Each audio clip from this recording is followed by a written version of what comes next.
খালেদা জিয়া কথা বলেছেন লন্ডনে নির্বাসিত ছেলে তারেক রহমানের সঙ্গে। রায়ের পর করণীয় নিয়ে মা ছেলের কথাও হয়েছে। তারেক জিয়া চান রায়ের আগেই তার স্ত্রী জুবাইদাকে ঢাকায় পাঠাতে। বেগম জিয়া বলেছেন অপেক্ষা করতে।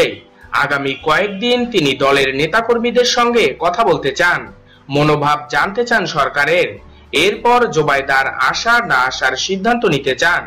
বেগম জিয়া জানিয়েছেন বিদেশি দূতাবাসগুলোর সঙ্গে কথা বলবে বিএনপির নেতৃত্ববৃন্দ।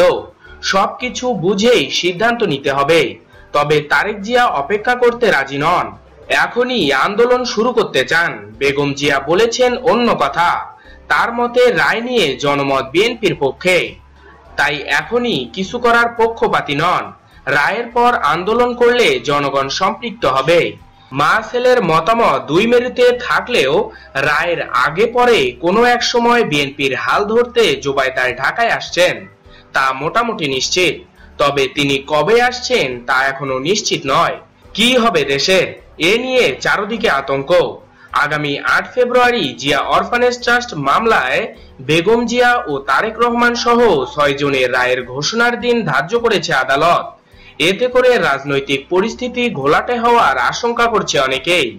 রায়ের আগে ও পরে কি ঘটতে যাচ্ছে সেটা অজানা থাকলেও এর ভয়াবহতা নিয়ে ভীতির সৃষ্টি হচ্ছে। বিশেষ করে রায়ের দিন ধার্য করার পর আওয়ামী লীগ ও বিএনপির পাল্টাপাল্টি বক্তব্য এবং ছাত্রলীগের সাথে আওয়ামী লীগের বৈঠকে করা কেন্দ্র করে আতঙ্ক বিরাজ করছে। আর এ রায়কে ঘিরেই ফের রাজনৈতিক অঙ্গন অস্থিতিশীল হয়ে উঠতে পারে বলে আশঙ্কা করা যাচ্ছে।